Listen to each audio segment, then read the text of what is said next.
with Lance Montano, it should be the only thing that pops up. So Alright, what's the link search. for that again? If they put live stream with Lance Montano, it should be the only thing that I don't know how to pin comments, but I don't know how to pin comments, but get it going. Yeah, bro. I mean, things didn't go as planned. We were trying to get this on Instagram Live, but it's actually a little bit harder to get things on live. So this is kind of like the best we can do. But I've been trying to get you on my podcast back when it was going. We didn't get to it, and now we're on lockdown. So I've been kind of setting up a lot of things that I can ask you and run by you because you have a very distinct experience, and being that we go way back with our friendship, then we can talk about a lot of stuff. So I just want to make sure. I want you to let me know that you can see the things I'm trying to show you. I can kind of like check on my side. You hear me fine? Just like you might have to lower the volume on your phone because it's like, you still hear it? No.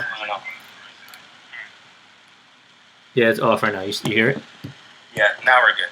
All right, perfect. All right, bro. So I have put it on the screen right now a little bit about your background. Right now you're running your own program, 5'2" player development. You played pro. You have a long, extensive experience, like I mentioned before. And I just want to pinpoint some things. I want to basically take this time just to go back in Ohalos, which I think pretty much, when you start playing real competitive baseball, it's really that freshman year of high school, especially knowing where you came from. I don't even think, did you even play freshman ball, like when you went to Ohalos? Or you went straight to varsity? Went straight to junior varsity. We struggled really hard that year. I think we won like 5 games. It was a young class, and then sophomore year JV, and then 2 years of varsity. And who was that? Were you coached by Chuck though, all 4 years, or was that someone else? No, my first 2 years was Brother Hamilton and assistant coach Gonzalez, and then I went to Chuck. I had Chuck my senior. It was very unique, like the whole situation there. How it was freshman year. We had a lot of good talent. We had Alexis Torres, and it was myself, and it was kind of just trying to ride us to as far as we can. And then sophomore year, we just had a freshman class. It was Steph Alamais, Jason Reyes, who else I could list? Phoenix the Champs. It was a long list of great players, and that came in. So our sophomore year, we actually went to the playoffs, and we lost to Farrell. But it was kind of good experience because once we went to junior year, all those guys got called up. I was seasoned, and I had my chance to kind of get a captain role. And we added a couple guys like Jonathan Ponte. That was more my senior year. JoJo was my junior year.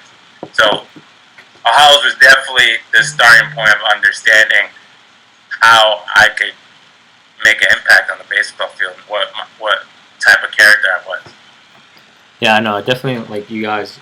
We started playing travel ball together when we were like 12, maybe 13. And then after that. Yeah. No, 12, 13, when your dad started Phenoms. That team was elite. Very elite. A very successful program. So I honestly, like, one of the most, like, I remember my childhood memories from the Phenoms. Majority of my childhood memories. But what I wanted to talk about was, like, how did so many of you guys ended up going to the same school? Because I know I was on debate too whether to go to Ohalos or not. So what made you guys all go to Ohalos? That team was stacked. For myself personally, I think for everybody, because it's just a domino effect how it worked. It just my brother ended up going there, and he was the first guy to go to Ohalos. Like he's 28 now, so when he was a senior, I was gonna be a freshman at Ohalos. So then I spent my time going and watch his game when he was at Ohalos. So I kind of knew I was going there. My mom and my dad already told me I was going there. So that kind of just like was the first domino to fall, right? And then they already had guys like James Norwood, and they had Irvin. They had a lot of great players. Jason, can't remember his last, but there's already great players in the program. And then the year before my brother got called to varsity, they had Raymond Frias, who ended up getting signed, and he won a championship. So I actually have a picture here. I think I can show you this picture. Let me know if you see it. Do you see it? Let me see it.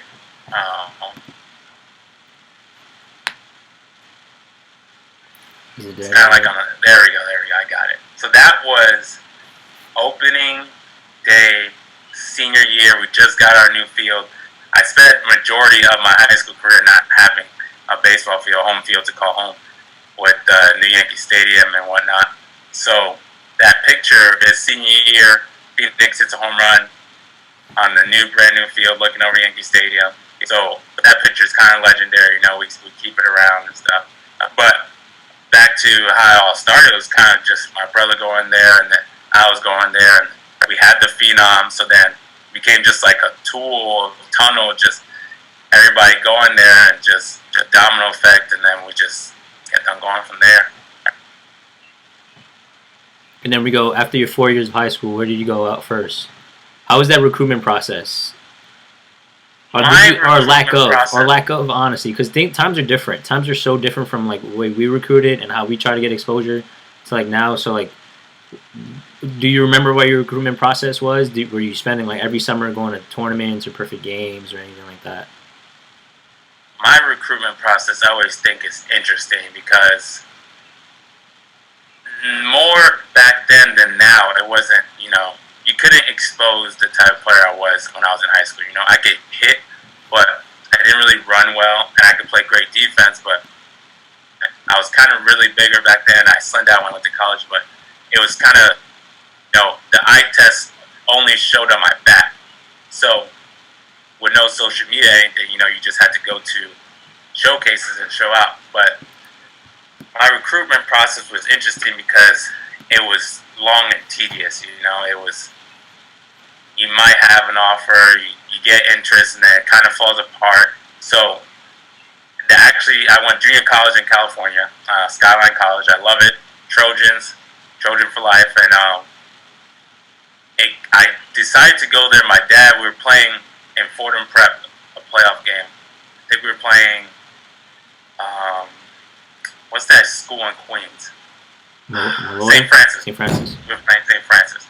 And my dad comes up to me and goes, yeah, don't worry about it. Because it's stressful, and I know all the kids going through it now. I know what you're going through. It's very stressful, not knowing where you're going to go, where you're going to spend the next 4 years. So I didn't figure out until I was a senior in the middle of a playoff game. My dad was like, hey, we got a school in California that's very interested, junior college, and, that's where it all started. And the process was just very stressful. Going to North Carolina, I went to Mount Olive and hit in front of them, and that was kind of my first recruitment heartbreak because I went there and I fell in love with it, and I thought I showed well. They ended up calling me and saying that they wanted me to go to junior college route, and they just weren't going to sign me out of high school. So going junior college kind of showed me, and I thought I was, because I saw success here, that I thought I was good enough to go play somewhere right away. The notion of if you don't go D1 straight out of high school, you're not good enough. That's kind of where I was throughout high school.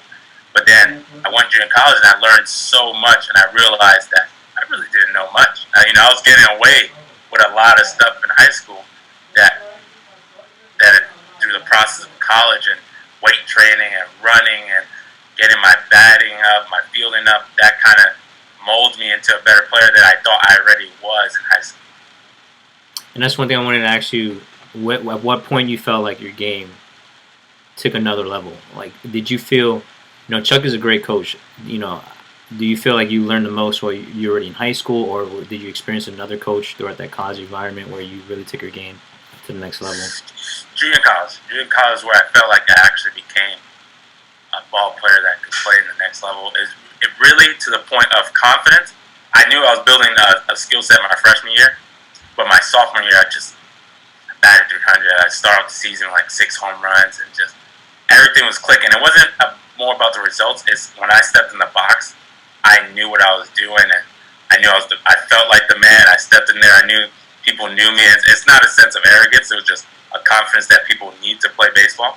And that was about the time where I knew, I was like, man, I can really swing the bat. I know what I'm doing on the field if a defensive play happens. I was leading the team. I was the captain, and it projected me way more than I thought I should have, that I thought I was in the past. Right. And after Skyline, you went to Rio? No, I went to Coppin State for 1 year. Okay. Division one in Maryland, small one. It was an interesting situation. It wasn't the right fit for me. Nothing wrong against the program. That's, if anyone's listening, this is kind of a huge point to take from my perspective, is that go somewhere where you know you're going to be happy, because the external factors play into your baseball skills. And I went Division One. I got to check that off my list. But I wasn't happy. I wasn't playing well. Situation wasn't fit for me. I couldn't really find my role until like the last 3 weeks. I took off. I batted like the last 3 weeks, like 4 something. But it was too late by then. And then after that, I transferred to University of Rio Grande, NAIA, in southeastern Ohio. Yeah. How was that? How was that transition from Cali life all the way to Ohio? Wait, we went from Cali, Maryland to Ohio. Cali to Maryland isn't bad, because I was in the middle of Maryland. I was in the middle of Baltimore. Still city, like, it's when I went to Rio, and if I could tell you, it's a place where they just dropped buildings in the middle of a farm, and if you picture that, that's what you get out of Rio. We had the first ever Bob Evans there, if you ever ate at Bob Evans. So it's just really rural place, and you know what? It was great. I loved it. Like, I loved that place. I loved the people there. It was a situation that, going from my junior year and not knowing where I was going to end my senior year, and all I wanted to do was play baseball for one last time, because you don't know if you're going to get signed. So it was interesting playing summer ball, and I was still playing summer ball in California for the San Francisco Seagulls. And I get the call. I wasn't even supposed to go there. Just a quick story. I wasn't even supposed to go to Rio. I was supposed to go to Clark University. And the coach just never, he sent me, he was talking to me, he said he wanted me, he's like, I'm sending you your letter of intent. And I just didn't hear from him for like 2 weeks. I talk to him now, he's a great guy, Dan Span, he's still there, and I don't know what happened, we never really got to discuss on that. But the day Ryo's been calling me, Coach Brad Wama's calling me every day. I'm just like, trying to put up, it's kind of my back pocket, and I'm just ignoring it, and just don't hear from Clark anymore.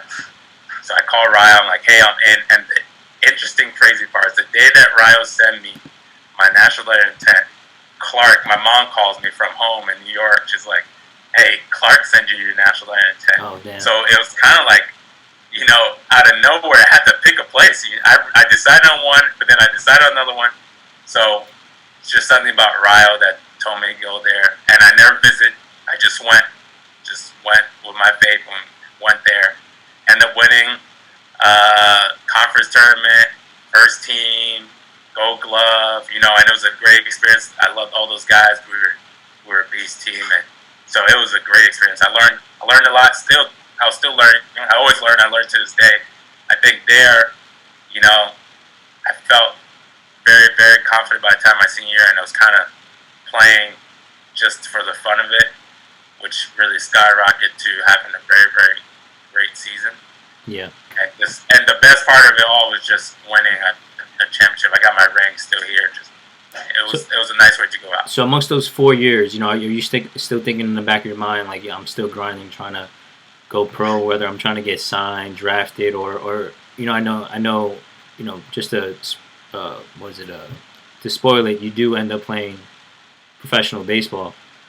So just to go around that, like, what's your mindset from those 4 years? My first 2 years, my mindset was just really trying to get drafted right away. It was like I wanted to rush that process of getting drafted. I thought at junior college, I was like, all right, I'll just go off for 2 years, thinking it was easy, I just step into junior college and I'll go off for 2 years and get drafted. So that's where my mindset was for the first 2 years. And then I went D1. I was like, all right, this is kind of my chance, to just take that name to the next level. And that didn't plan out, like I was saying. So at that point, I kind of just gave up the thought, on playing professional and just worry about winning. I've always wanted to experience on getting a ring, jumping a dog pile, winning conference tournament, going battle with your guys. And then it was that time we're towards the end of the season, and I'm just really doing well. And I was on NAI player to watch list, and I was going back to San Francisco. So, and my name was being brought up a little bit. So that time is where I was like, all right, I still got it. Definitely could play. So I have this picture. Let me know if it works.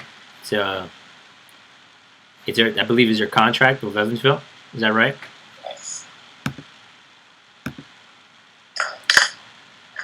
How did that feel? So that, man, was one of the best experience of my life. That right there. That's my buddy Brian Hellman. He went to San Diego State University, and he got signed to United Shorts League. But the day I got signed, I actually called my dad right away. He didn't believe me. Like, he believed me, but like it was such a shock. And signing that paper was kind of like a monkey off your back, something you worked your whole childhood for, and just signing the paper. Like, all right, another check off the list of things that I've worked for. So that was definitely a big moment. That's when I had hair too. Yeah, not yet. But like I said, the greats go bald, so you're already there. But indie ball, a lot of people don't know much about indie ball, and I think a lot of people don't know about the grind of being a professional player in general, whether it's MLB, independent league, or any other league. Just the grind, especially in the minor league levels. So I could just imagine how indie ball was, like the traveling. Of course, you're not getting treated like you're in the show. So can you touch on that a little bit? No, you're not getting treated like you're in the show. But I was lucky enough to sign to the Frontier League, which is #1 independent leagues out there for young guys. And we had second rounders on our team, former ACC players of the year. So then when they come in, I would always ask their stories. Like, hey man, how did it feel, and how did it feel to be affiliated? And they're like, you know what? In the Frontier, it was almost playing like high A. They said to themselves, it was almost playing like high A, double A. It's not the best life, but it's not the worst. So I'll definitely. And for me, it was the best. Right. But it was still a grind, because spring training was early mornings in hot Indiana sun, trying to earn a spot because you don't have a guaranteed spot, and you just got to come in every day, try to prove yourself, and that's what it is. It's not really a team. Professional sports, what people kind of don't understand, until you're solidified in the show and, you sign that contract, and even then, a lot of it for young guys isn't a team aspect type of thing. Of course, you're trying to win. Right. But as for a guy like myself, I came out of NAI, I was competing with a guy who was from UConn who had 20 home runs. So spring training, yeah, I would love to just be a part of that group, but I knew that, my spot wasn't guaranteed, so I had to just go to work for myself every single day. Right. Once I was on the team, I was the main team guy, I had handshakes for everybody, and I've always been like that. But the thing is about independent ball is that you have to be ready to go every single day. The affiliated guys, they get their chance. You get 3 years. Some guys get 5. Independent ball, you can have a bad week and you're gone. And I've seen it happen. It just takes one bad week, one bad outing, and next thing you know, you're just cut and released. So that's where the grind really comes. It's not, you don't have time to really just get going, see some pitches and whatnot. It's jump in and be ready to go. That's where the real grind is. Everybody has to deal with the late night driving a bus and going to Traverse City, Michigan from Indiana at 1 o'clock in the morning. So those are factors that don't really concern me because I can't control it. Right. It was about that I had to be ready to go every single day, or else I would get released. Right. I have the next video I want to show you is a video of, I believe, you hitting a home run in Rio. Yes. I was about to restart. I think you just touched home plate. Or you rounding third base. But I really want to go back. So if you can, you played your year of professional ball. Was there a point after Rio that it clicked and you started just smashing balls or just playing a lot better? Did it have a lot to do with confidence? Was it more just experience? think a lot of it was just watching that video. A lot of it was confidence and sticking to game plan. When you're a young guy and you join a team, Evansville just went to championship the year before. They actually won the year before I got there. And when you join a team like that, I was blessed with managers that just knew what they're talking about, and the guys in the locker room. And it wasn't, during BP, I was with the best of them. And all those guys, they'll say, like, hey, man, you can put on shows. How can I take a professional at bat? Which is the most important thing. What pitch am I looking for? What is the best pitch I could do work in? So it was more about being confident and understanding what your game plan is. You're in a battle. You can't get away with as much. The pitcher's got a whole bunch of different arsenals, and they got a scouting report on you. So that's what it really became as a professional hitter. The bat obviously got better. I lifted. The power is always there. There's a whole bunch of guys. I watch guys that I think should be in MLB, and they'll tell you, just how you approach it, and that's what it really is. Right.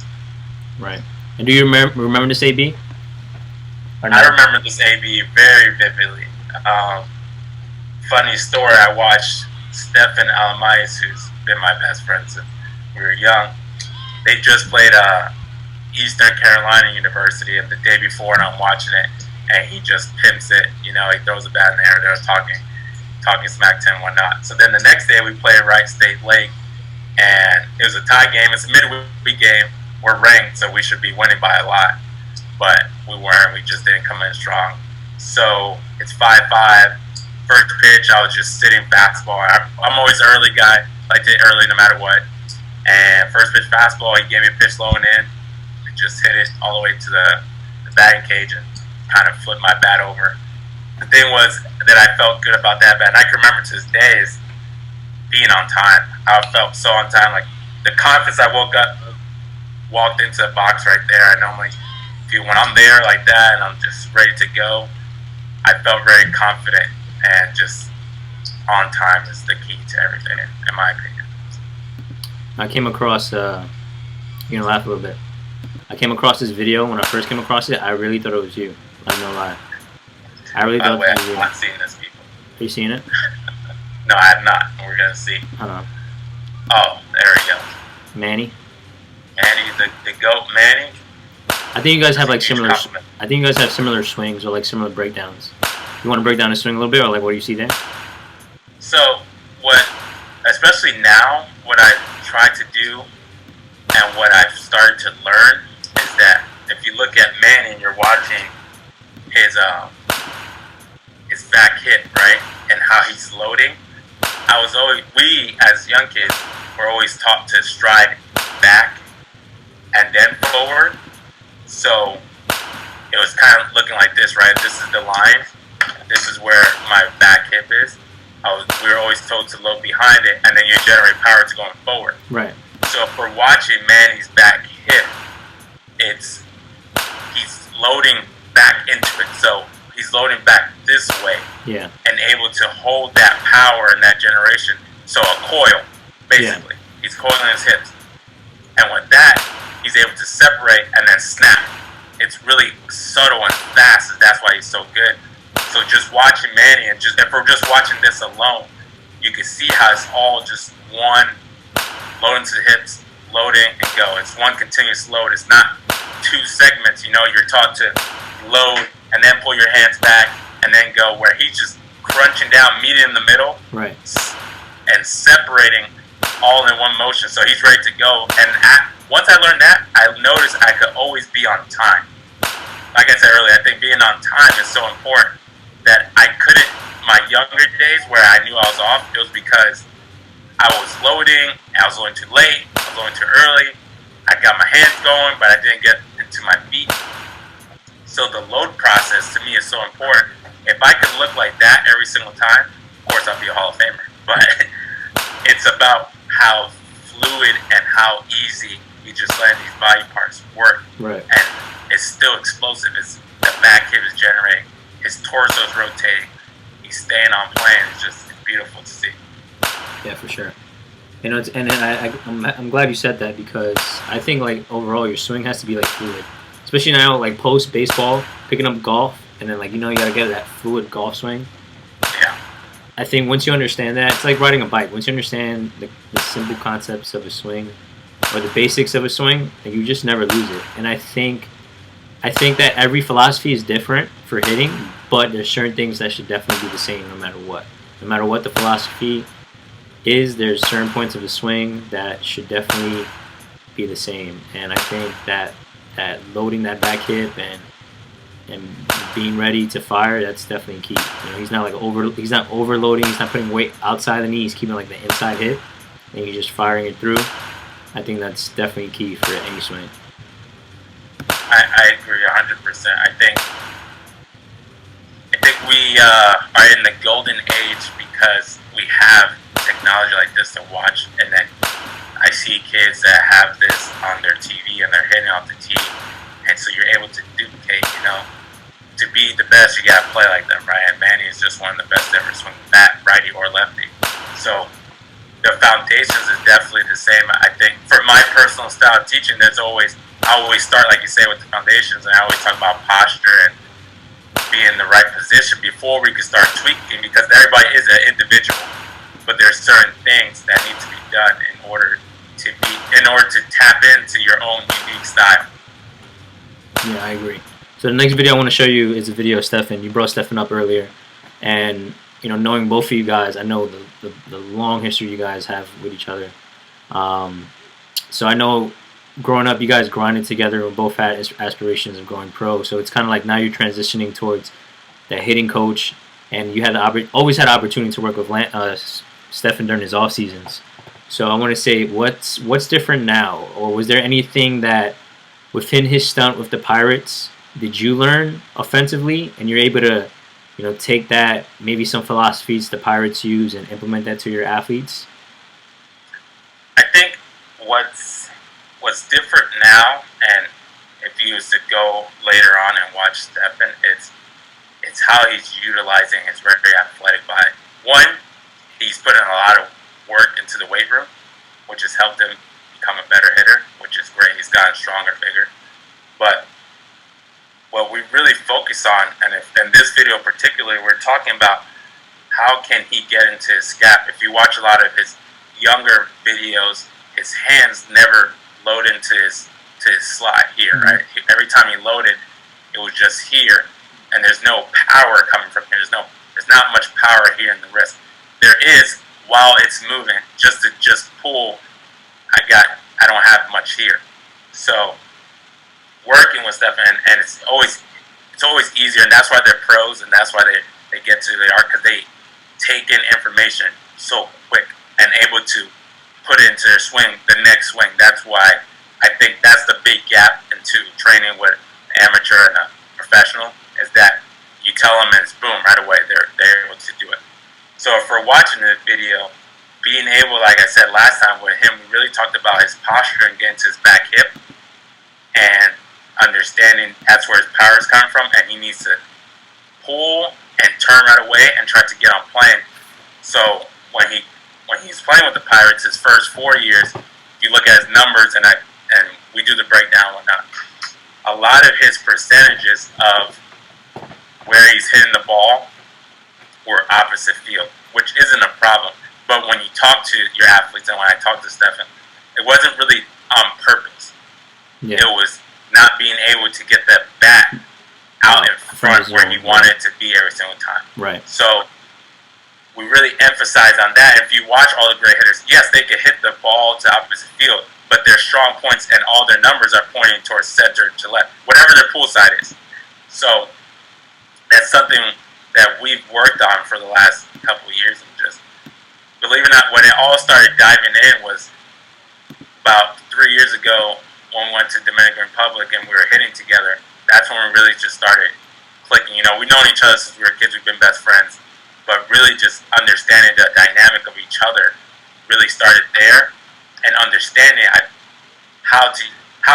since I was always good at hitting, and just using that to make him a better player. And I really think, hopefully, knock on wood, there's baseball this year, especially for minor league guys. But the way he set himself up for this all season with the weight room and putting his swing together, understanding connection and extension through the ball, it was going to be a very great year for himself. And it's still going to be, you know, he's still going to work hard. He's still in Tampa working as we speak. But to emphasize on what you're asking about professional athletes is that the focus level to their work is so impressive. You know, they know what they're doing with their body. And for myself personally, when I work and I played professional, I knew what every swing felt like. And you've worked with me, and I just knew what I was trying to do every single time. It wasn't really a guess. So it wasn't a rush through a round. If you're watching right here, you're watching him take his time between swings, because it's not about really how many swings you take. It's about what you're trying to work on that swing or those 10 swings, and how can you find a way to make this repeatable. Consistency is the most important thing to swing. Right. Being on time and being consistent. Your mechanics really don't matter during the game, because if you're thinking about your mechanics while you're up in the box, you lost. So that's what the all season is for, right? You built the swing, you built the machine. Now you have to let it run out there.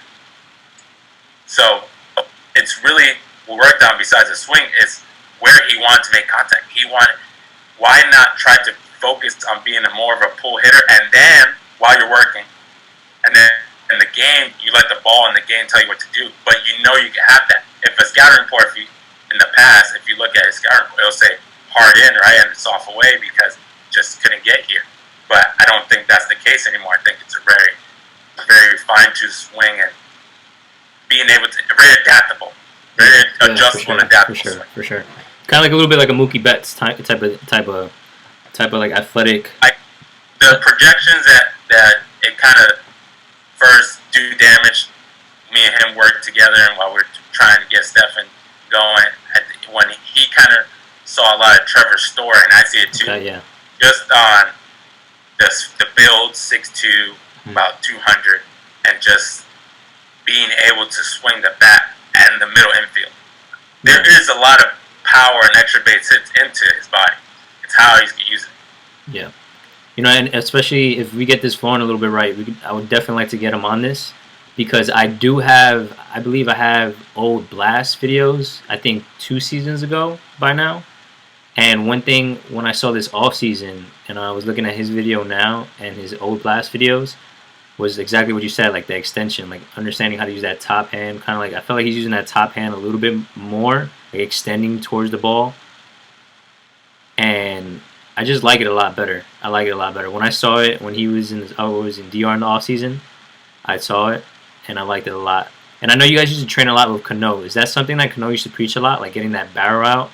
Because you used to do a lot of that inside tee, like the inside net, real close to you, staying inside the ball, but also getting that barrel out. Cano was big on that and where he wanted to finish. I think that's something if you watch Stephen now, a lot of his finishes are high, and that I believe in that too. It just helps you stay on the plane very longer if I continue to finish high. Right. So Cano kind of was very big on staying inside and then letting that barrel whip through the zone. And if you watch him, he's always finishing high because he's able to let that barrel stay within himself and then finishing high, getting extension out in front. Majority, I can't say all because it's just now the number works. But your goal should always be get the ball, the barrel, and the ball out in front, not your body. So right. I always say it as kind of opposite effect. If I'm out in front, then my back can't get out in front, can't work out in front. If I'm back, then I'm able to turn, right, and then get that bat out in front of me. So staying back causes my barrel to work out in front. So I kind of switched the terms up for my guys to just tell them, hey, get that bat out in front. Because when you hear stay back so long, you really don't know. You could be swinging like this and they'd be telling you to stay back. Yeah. So I think that's a big part of always catching the ball high speed out in front of you. Yeah, and I'm showing another video. So there's 2 athletes that I want to bring up. And they're Jake Sakinski and then Joe Morano. I'm going to show you Jake first, only because we know these guys pretty well. You know, I was able to see Jake when he was a little bit younger. And you can see here once the video loads up. So he takes a couple of swings, take a couple of hacks, and you come in. And I think that's the exact adjustment you told him to make. After that, it was kind of like staying behind the ball. He was a little bit jumpy out in front. So he's a little bit late. Like his point of contact, a little bit behind. So the drill we were doing here was I toss one. So there's a tee on the outer part, and so I'm in the front. I'm front tossing at the L screen. And if I throw the ball, you obviously it's gonna be middle in. You're going for that one. If I don't throw the ball, you stay back, or not really stay back. I want to use that term very like you adjust to the weight pitch. Right. So what I'm pretty much telling Jake here, and I can remember this, is that your timing doesn't change off what I throw. To me personally, when I'm hitting, I don't care what the guy's throwing, right? Because it still has to take 60 feet, 6 inches. If I'm determined and like I'm focused in, I can tell when it's a ball or strike. But my swing needs to be the same. So if you watch the one he just hit away, since I didn't throw it, he let his timing go off. So he came up and left posture, and he didn't stay back. And so he went to his hands right away and just couldn't get the barrel there. Yeah. If you're realizing that it's the same load process, and then you're still focused in, you're able to take the same swing. It's just adjustable situations. And what I'm telling him really is like, hey, trust the posture, right? Trust your body movement. The moment you don't trust it, you start getting here, you're stuck. Nobody wants to feel stuck. Your body just wants to work in space. So Jake learns really easy. He's very athletic. So that's what that drill is there. It's kind of inside out. It's kind of make you feel adjustability in your swing. Yeah, and I like that drill a lot. And I kind of do it.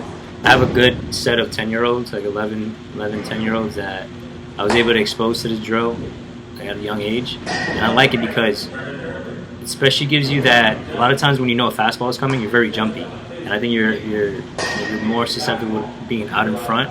And if you're just allowed to just stay centered, kind of like Bo Bichette. Like I love Bo Bichette's swing. I mean, it's not my favorite swing, but I love it because he does a lot of moving parts. But the only thing he has still is his head. Like his head is still behind the ball. He's staying back, and he's able to make that adjustment. And he went off, bro. The little ABs he had, he actually absolutely went off and he mashed. No, he's a phenom for sure.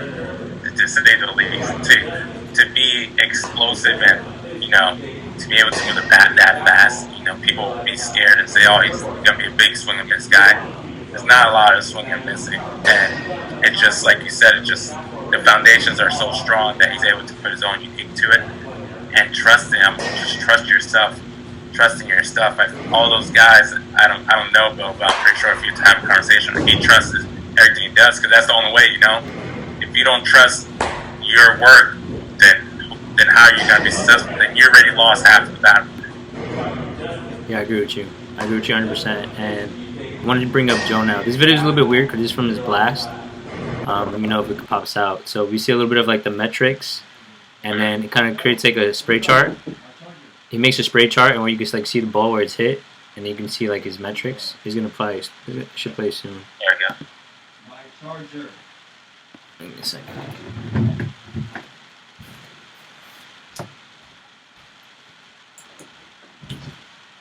My boy Jake was on here.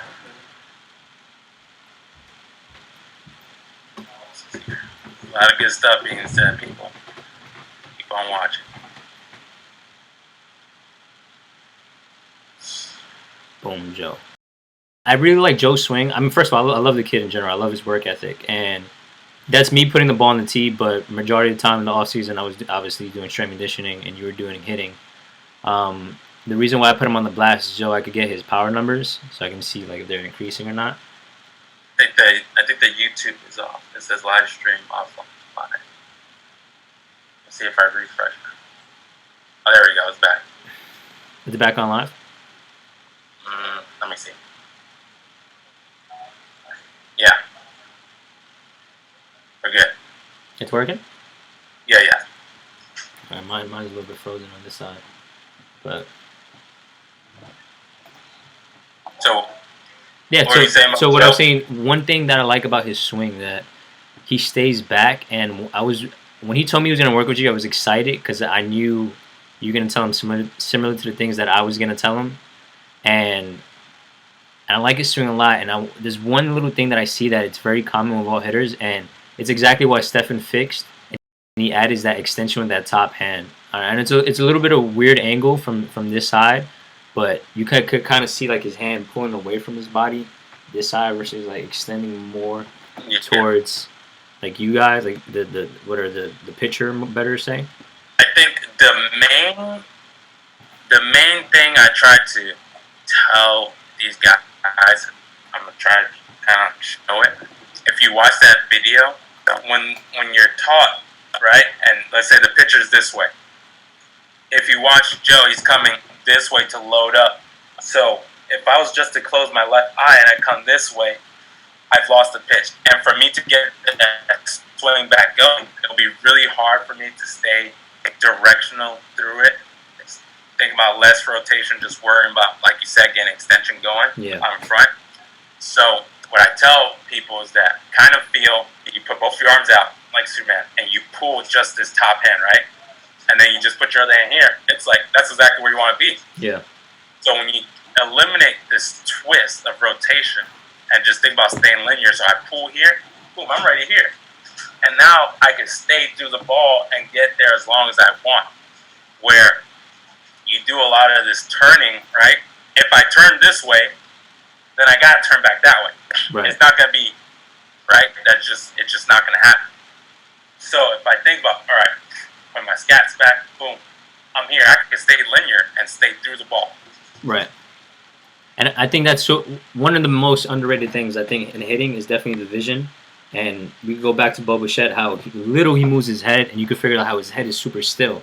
So the more you move your head, obviously that ball is coming from middle, now it's away, it's inside, it's high or low. So I think it's super key to position your head and try to like minimize the head movement. But second is definitely that back eye. I mean, I think that, that back eye is going to be that eye that sees the ball last because obviously he's closer to the zone. So if you're kind of already starting in that tilted head position, where you're over here, you kind of look at it in that ball with one eye versus kind of like turning through and maintaining this position here where you can really, really keep both eyes on the ball. But both of these players are killing it, man. It's a shame that this whole pandemic happened because they were both going into their freshman year, I believe. And I know they were both going to mash because they just those cats can hit. Like Joe and Jake, they can hit well. Jake is a really good hitter, and we had a live at bat day, and he was lights out pitching wise. He just was shooting guys down, and some of my best guys too. But and Joe, he was hitting a stride into his swing that was just. I thought, because I know they have a freshman team, I was hoping he was telling me that JV coach was talking to him because there was gonna be magic for him. Yeah. Well, I think they're definitely showing some interest in the JV level, and I think he could definitely play JV, especially Joe. He's a big kid, like he's stocky, he's getting taller.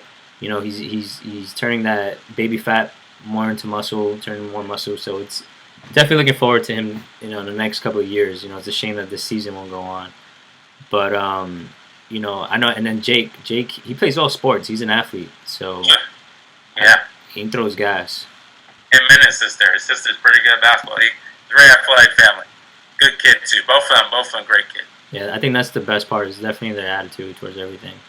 They're definitely students of the game. So I'm gonna bring up my next guy. My next guy is definitely the go-to guy I always kind of give examples from, and is my man Yelich over here. If you can see him, I love his swing, bro. I think. Don't get any much bigger than that. Yeah, especially I just like his level approach. I like preaching that level approach. I think that certain swings should be adjusted towards the type of player you are. And he's a big dude. He's pretty tall. I think he's the perfect guy you need. You need him to hit some bombs, go gap to gap, and that's the swing that he created for himself. And I think that's why his batting average has been so high. I mean, this is a perfect video that you can see he's kind of like through the plane, and it's just, a pitch is coming down through the zone, you take that level swing, level swing. More times than not, I think you're going to get a hit, or at least make contact with the ball. And that's all I'm pretty much talking about right now. Is just the sole basis of making contact with the ball primarily. But then look, the head is just not even moving that much right there. Boom. He's calling in that back hit. This is the like the Mona Lisa kind of a swing. You know, it's perfect. It's kind of like doesn't interest you much, the load and stuff, but it's just something you can't keep your eyes off of, because we talked about earlier, right, about meeting in the middle and separating. So the load's not on TV. It'll look like he's loading backwards, but this is the perfect angle, and even his practice swing, you see him not going back, but how he's crunching down to his core and then separating, right? So that helps the level head, the connection into the swing. So, and we're watching this, right? Watch how this is like you said, he's about 6'4", right? He's a tall guy, and how he just crunches down and then explodes to snap, boom. So it's so fine-tuned, and he's always been a great player. Even when he was with Miami, he just wasn't as spotlight as other athletes. But like you said, it's so consistent on even making contact, but making contact hard. It's not. He's gonna get his weak hits here and there, but it's going to be majority of the time hitting the ball hard, and that's winning the game, right? His bat speed's there, and just being able to control himself, his own environment. If this was to be able to slow mo, it would just be boom every single time. And if you watch him BP, it's kind of the same thing. It's just boom, it's quiet, boom, snap, boom, snap. And so, like you said, it's perfect. You know, this is kind of your prototypical what you want out of your outfielder who hits fourth. You know. Yeah, and one thing that I've been trying to do with the blast is I've been having my athletes bat with almost like a narrow. Not every player takes a stride in their swing, so kind of like where they start. So they will start more narrow compared to getting a little bit more wide in their stance. Because I think a lot of that dynamic power and that kinetic energy, I think stride is definitely important. You know, you don't want to overstride, but you definitely don't want to understride. Similar with the pitching. I know a lot of pitching coaches would agree to that with the stride and generating power. What I like is that kind of like that back foot is like anchoring to the ground. You know, the power is going to start from the ground up, and that back leg is going to generate that kinetic energy. So kind of like maintaining that on the ground and kind of giving him a good stride that he can open his hips enough so he can generate power, I think is key. And one thing I want to talk about with that is, you know, Bryce Harper, especially in his early career, he was big on swinging and taking off that back foot because he was generating so much. I think to a certain extent, I think he was kind of like firing that hip up forward, in my opinion. And now you can see it now. He's kind of like anchored down to the ground with that back foot over the time. So I'm curious if kind of like that kills the phenomenon of that back foot, you know, staying back in.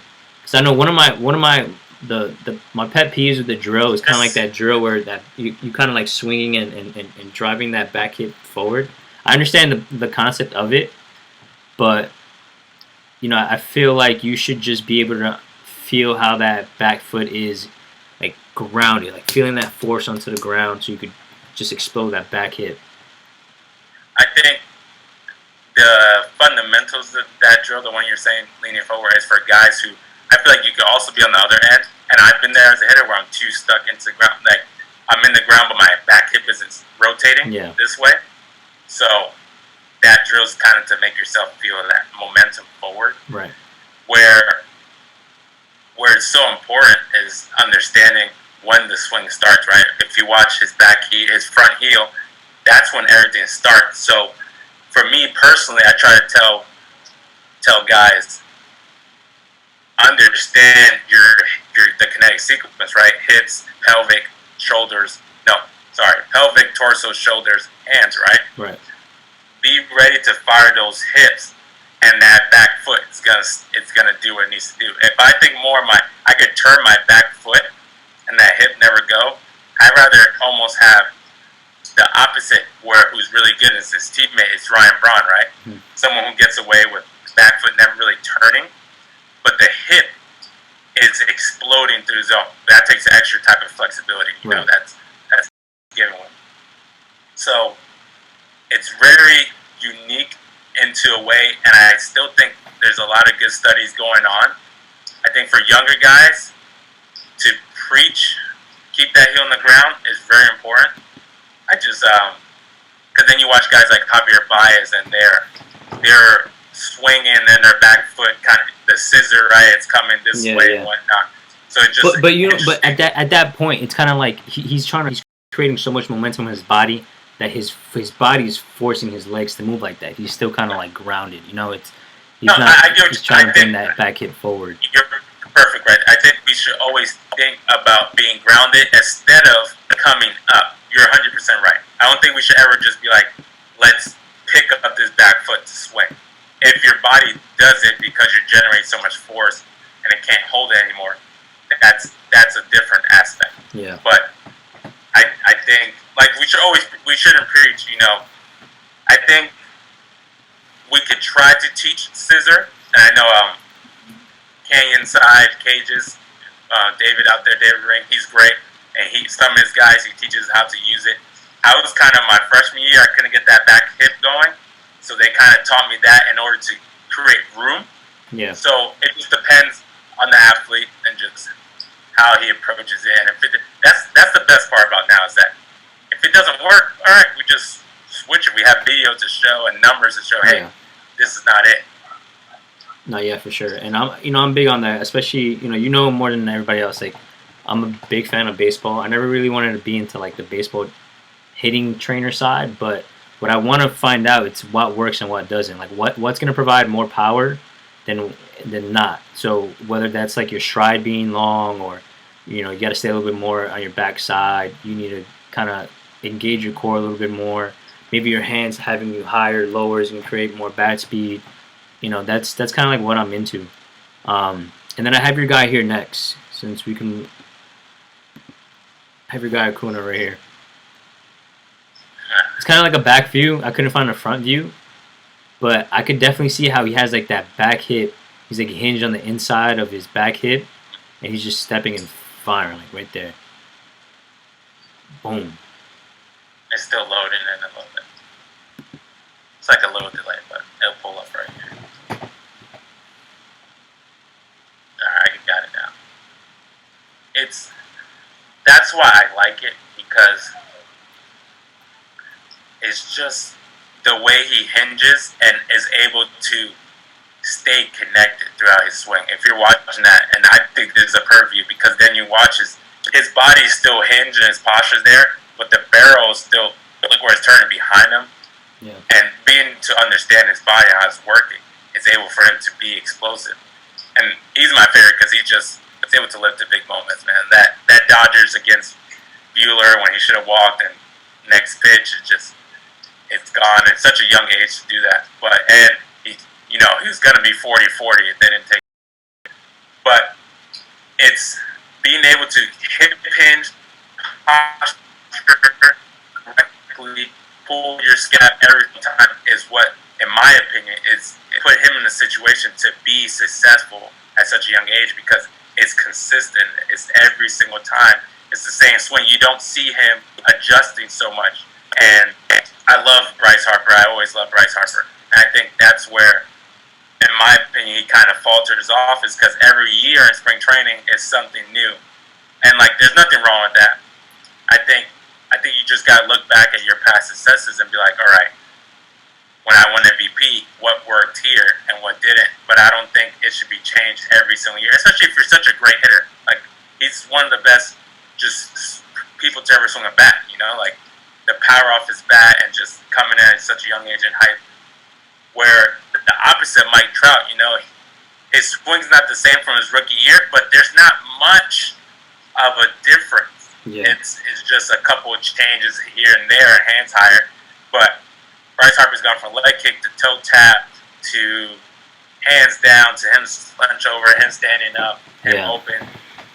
And that's why Acuna's just become one of my favorites, because the swing is explosive. It's not trying to swing slow, and it's every single time. Whether it be 3-1 or 0-2. He's just trying to know his game and do damage. Yeah, for sure. And he has a brother in the system too, right? His brother's gonna be a beast, I think. He has a brother with the Rangers, I believe, and he has a cousin. I don't know who his cousin is playing for, but his brothers, they have the same exact load and swing. They load the same. They hit pins the same.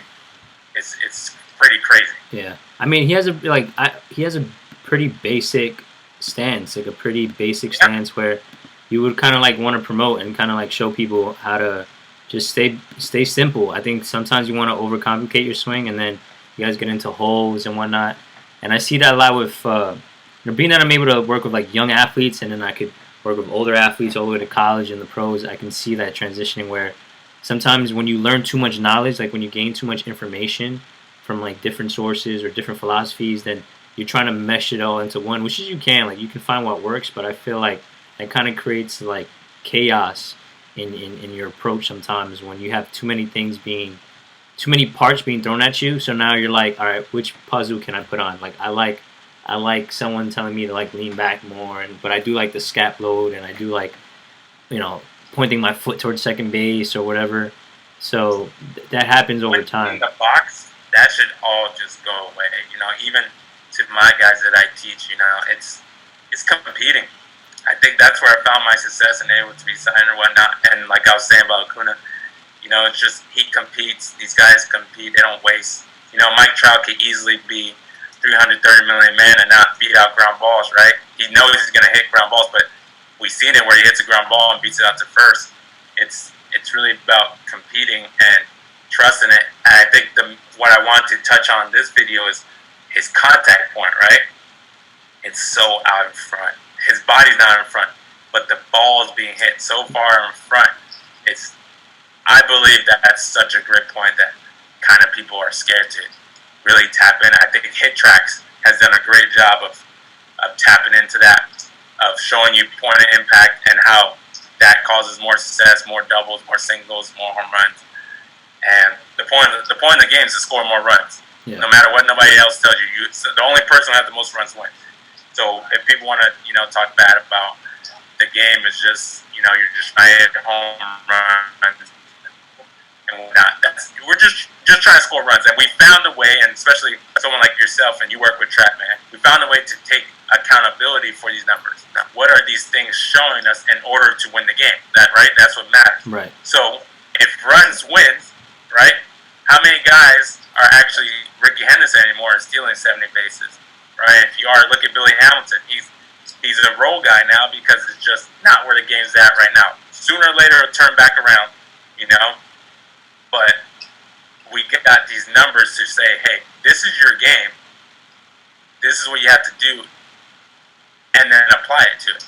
Yeah. You could still be a 5'6" guy, and where I got to hit the ball in order to hit and run and be. We're just talking the college level, right? A lot of hit and runs and whatnot, right? So that's key into knowing yourself.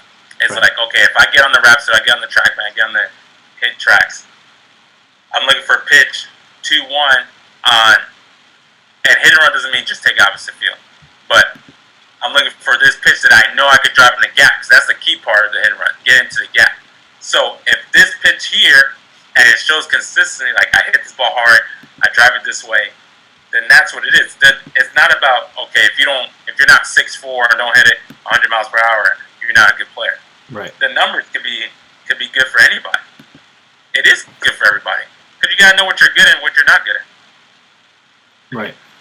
Right. And that's the thing too. I think a lot of times, analytics gets like a bad stereotype with it. But by the way, you can only Instagram Live for an hour, so that's kind of why I stopped. Yeah, it just came off, but I put it back on. Yeah, but if I was Tory Lanez or one of them, they'll let me do it for like 5 hours. Nah, I know, but like everything is a tendency, because of the way you position your hands, the way you throw a ball. Everyone has certain tendencies, so that's why you open up a shift. That's why, all right, let's shift over this guy to the left. Let's put the shortstop over, because his tendency is to hit the ball more to the left side or right side. So as an athlete or as a hitter, you can say, all right, now I have negative tendencies. So now, they're playing me extreme pull. So there's something that I should be able to adjust so that I won't, be able to pull so much. Sometimes people don't want to make that adjustment. That's fine. You rather have Kyle Schwarber hitting a ball over the fence, still trying to pull it versus going the other way, which is a decision that you make amongst yourself. But understanding those tendencies definitely help you with a lot of things and improves your game. I know Driveline has a lot of research on inside pitches, and I think a lot of their athletes or majority of their hitters, one common flaw that they have is not so much they feel like they can't hit the away pitch, but they can't even hit the inside pitch because they're just they're forgetting about getting that barrel out to the zone and out in front of the player, getting it out in front of the zone to make that solid contact, especially on the inside half. So that's definitely something that I think a lot of young hitters got to get used to is, like you said, just getting that barrel out. Getting that barrel out, for sure. It's like if the teacher tells you, hey, I'm giving you all the answers and you could use it in the test, you kind of be not to, right? It's the age of baseball, and obviously the numbers aren't perfect, right? Like you said, they're tendencies. If I tell somebody, hey, this is the pitch, and they all come with different side notes. If I could tell you, hey, if you're ahead in the count, right, just look for this one pitch. If it's 2-0 and this is the pitch every single time you hit a double, you hit a home run, then what the numbers has blessed you with is like, okay, this is the only pitch I'm looking for. Where on the flip side, if you don't read it for what it is, because again, your interpretations is what really matters, right? If you go against it and you can still be successful, it's not saying you won't.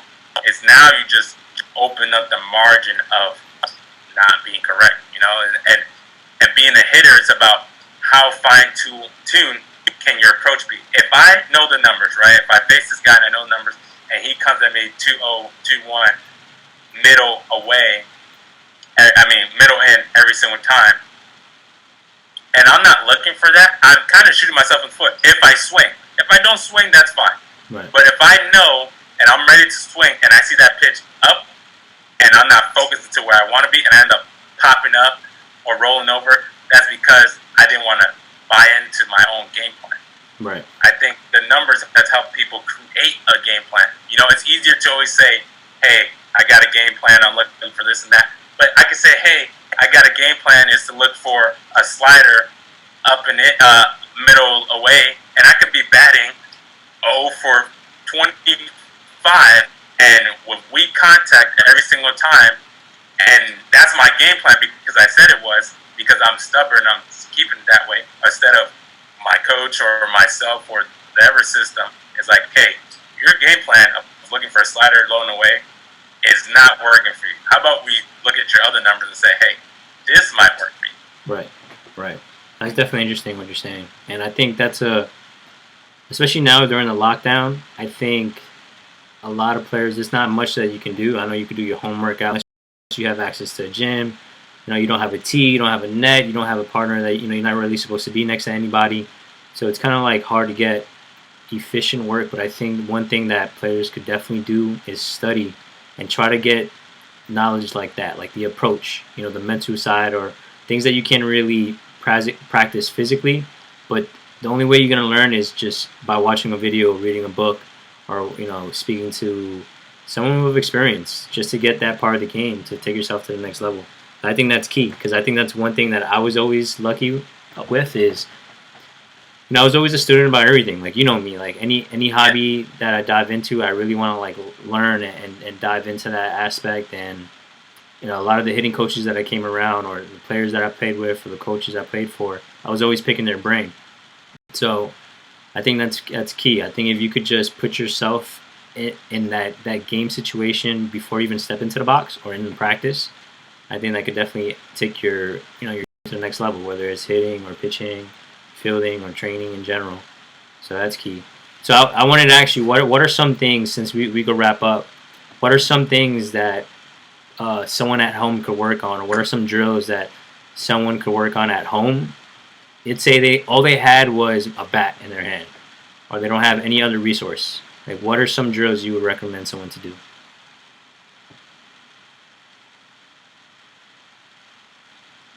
Still there? Yeah, I'm still here. All right. It was breaking up a little.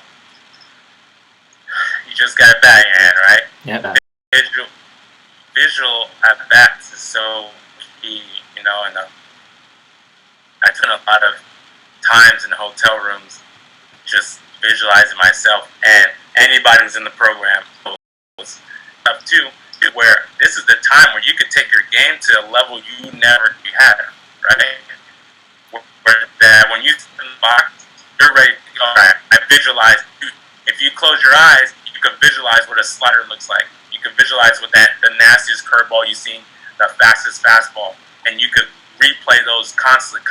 To this day, right? We went over one of my at bats, and I bet you if I was to ask you, you could go through at bats to yourself to the point where you're 12 years. So we're able to recreate these moments. So that's the magic of it. Just having a bat. You got a bat in a mirror. You got so much going for you because you could just boom take off from there. Yeah, man, I think that's some good stuff. I think overall this was a good hour, and unless there's not much we could really do during the lockdown, so I'm hoping I could clean this up a little bit, get the hang of it, so we could do a lot more of these. We're at home anytime that we're at home at night. Maybe bring up some videos that we can analyze and try to get people in here and pick their brains. So I always appreciate the time you give. So this was definitely awesome. Hey, I appreciate we've been trying to do this for a while, and I'm glad we got something in, and I love the stuff you do. I tell all my guys, get your weight room and stuff and your strength stuff with Ryan, because for everyone's going to see this, your swing, it will see improvement, but your strength, your mobility, your explosiveness doesn't come from hitting, it comes from training the weight room. Your weight room is just as important as your hitting. I can hit with you all day and your bat speed may never get better, you may not hit the ball ever harder because you need to gain that mass strength and be able to move the body correctly. I think to preach on what we talked about in the beginning, just for final notes, is when you asked me when did my swing start feeling like a pro swing, and I can honestly say it was kind of working with you because there was more science into my body, and you were just weight room stuff. You're just, hey, we got to move this certain way in order for yourself to feel you bounce off the ground faster, or you turn those hits more. So using all those concepts, I brought into my hitting and being strong off of one leg and being explosive, knowing how to bounce back, reactive muscles. So training with you is kind of like where all that became a scientific swing to me. Like, all right, my concept to lifting, it's not really far off from swinging, right? It's almost just synonymous. They're the same. So the weight room, so important. Don't just hit all day. I love it. I love to hit all day, but you gotta see yourself running. You gotta see yourself doing the right things in the weight room in order to see your success. Pitching, fielding, throwing, all aspects of the game. Yeah, for sure, bro. And then I hopefully, this all ends and we get to play a little bit of baseball in the summer. But there's a lot of things we're going to be working on in the future, and we're going to try to provide a lot of athletes, baseball players. We like to deal with all sports, but we're going to work together to bring your athletes, your baseball players, as much resources, as much training programs as possible. Because I think we kind of have the same goal. We kind of grew up the same way. We played for the same programs. So, it's going to be interesting. Hopefully get out there as soon as possible. Yes, sir. All right, bro. Hopefully.